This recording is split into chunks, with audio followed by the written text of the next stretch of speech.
Sarah, let's start with a rather interesting development that almost got forgotten as we were adding all these other stories in. But this is the arrest of the Tate brothers, the infamous Tate brothers, Andrew Tate and his brother, his lesser-known brother, Tristan Tate. And now there have been a lot of allegations and alleged, I believe they were arrested at least once before and somehow got out of it. I can't remember the details on that, but they've been quite controversial for many years now for their influencer status on social media, their effect on young men, the attraction young men seem to feel to their sort of mindset, their mentality, their philosophy, if you can give it that generous of a term. But it looks like this could be a really serious development for them, that they might be extradited to the UK for prosecution under several charges, as we listed. Right, and just to remind people, the reason that they're being extradited to the UK, they're not simply US citizens, they're also citizens of the UK, which is the reason that they're facing this kind of extradition. Now, some people were kind of complaining, well, you can't have foreign countries, requesting people. Well, they're actually citizens of the UK, and that's the reason. They're dual US British citizens, to be clear. And yes, they're hugely controversial figures. And in recent years, I've been disturbed, I guess, by how much attention they've been given by people like Tucker Carlson, for example, who were fairly mainstream individuals, who, and I think Candace Owens also gave an audience to Andrew Tate talking about correct masculinity and what that looks like, which is horrific, honestly. Because these individuals, I can't comment on whether or not they did the charges that they're accused of course. But I can say that they're pretty awful human beings based upon their public pronouncements, based upon the fact that they run, and they acknowledge to run, massive pornography network. Which inherently doesn't treat its people well, because that's the nature of it. And by some of the public statements that they have both made regarding how they treat other people, especially women, but just other people, and so I've been kind of alarmed by just the very fact that, like, I understand a movement amongst young men especially that is reacting against a very, effeminate environment, and an environment that discriminates against men, especially in the workplace, in academia. Like, I really do understand that, and I think it's evil, and I've spoken against it. However, this is just like a pendulum shift towards a direction that is evil in its own right. Yeah, I would argue that it's almost not even a pendulum shift. It's simply another side of the same coin. Because it is still an outlet for a certain effeminacy. It's not a proper masculinity of better discipline, and it's more focused on a certain hedonism, a certain abandonment of responsibility and duty. Because just because it is difficult, it doesn't mean you're not still called to do what you're supposed to do as a man. Now, in our society, as you and I have often discussed, with the outright oppression of young men, especially young European men. Story, I always go back to that study in the UK that somehow got published, showing that, the young white working class men are the most disadvantaged group in the UK. Well, it's similar around the rest of the West, and it's understandable that young men would seek an outlet, especially one that says, hey, you don't have to care about what women think, and you can just kind of do whatever you want, and you don't have to worry about this. But that's part of the temptation, is using that kind of anger, that frustration, and giving it an impotent outlet as opposed to a more fruitful one, which obviously must come at the end of the day from Catholic principles, from Christian principles, from actual reason. And I did see one comment in the chat that said, why don't you try reading the breviary and the rule of St. Benedict and some writings of maybe Bernard of Clairvaux. That'll be a lot more edifying for young men. And I agree, but that's part of the problem, is that many times the vast majority of the criticism of the Tate brothers doesn't come with real alternatives for young men. It kind of just comes with with shame and bashing and saying, no, you need to shut up and, and I don't know, listen to women, whatever they say and simp for them and that sort of thing. There tends to be not a good alternative, a constructive alternative. It tends to come into, oh, you terrible young man, you're following these guys and just bash, which is one of the problems is that there needs to be good Catholic but clearly masculine alternatives presented as opposed to just the bashing, even as we are hoping to see proper justice done with the Tate brothers and well, I saw Matt Fradd on X last night, who was promoting the arrest and the extradition, rightly so in my opinion, and most of the comments beneath him were those of like Nick Fuentes' followers, who were sort of bashing him for being quote, sold out and all this other stuff. There just is this, I don't know, amongst a certain cadre of people online, and especially they do tend to be young men. There's this sort of yearning for what seems to be like an authenticity, but it implies that authenticity requires degeneracy of its own. And so it's like, oh, the man uses very vulgar speech. He's very harsh in the way he speaks. He's very crass in the way he speaks.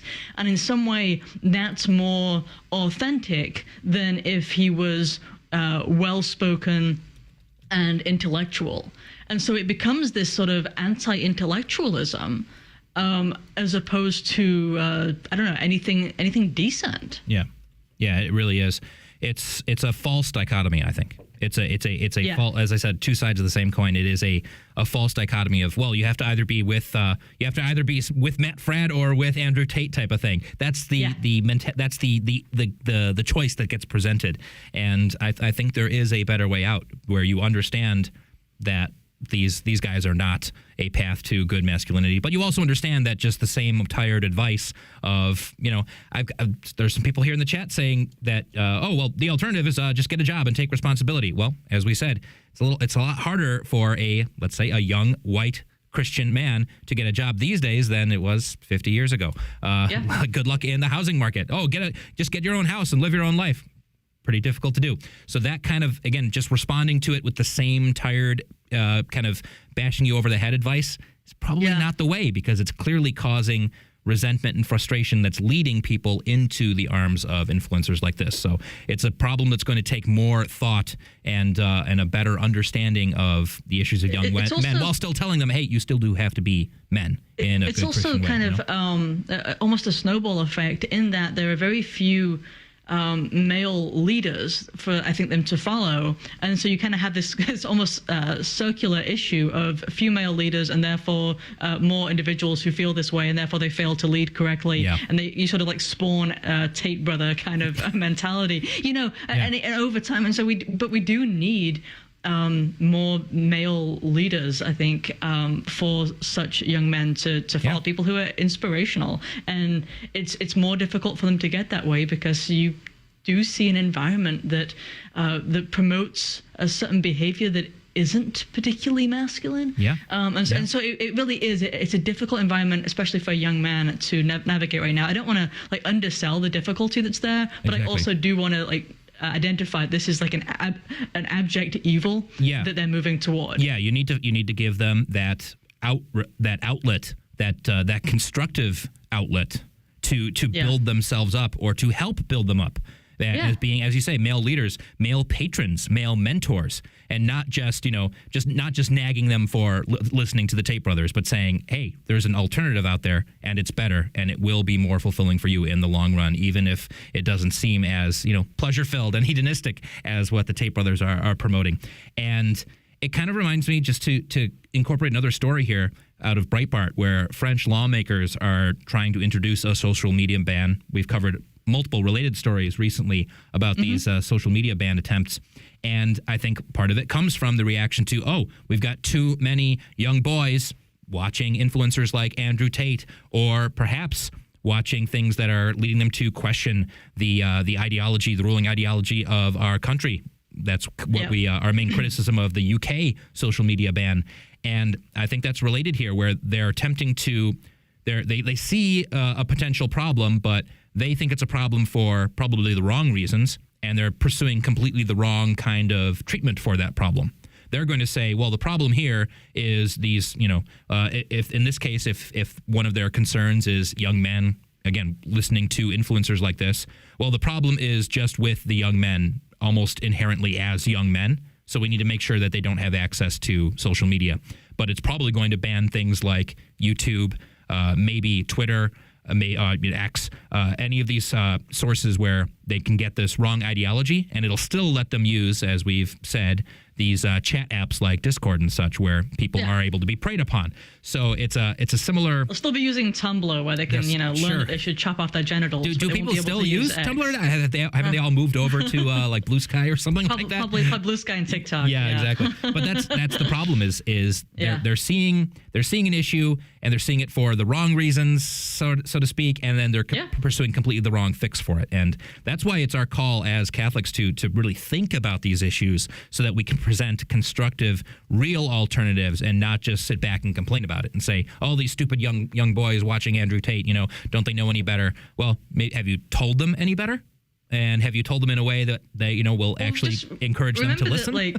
Like the sort of theological understanding of effeminacy is the pursuit of pleasure, right? And so if the person is telling you to do that very thing that you want to do, i.e. sit around online and complain, then probably there's a problem with that. If it's telling you that you should actually, make changes in your life and take on responsibility, well, that's sort of the opposite. That's moving away from effeminacy. Yeah. Just kind of something to keep in mind. If someone's telling you exactly what you want to hear. Yes, and that's a good reminder for the people who would criticize this, is to say, well, you have a responsibility too, to not just complain about it and not just mock someone for it or bash them. It's to say, well, maybe it's your duty to help lead this. Let's say there's a young boy who's following Andrew Tate.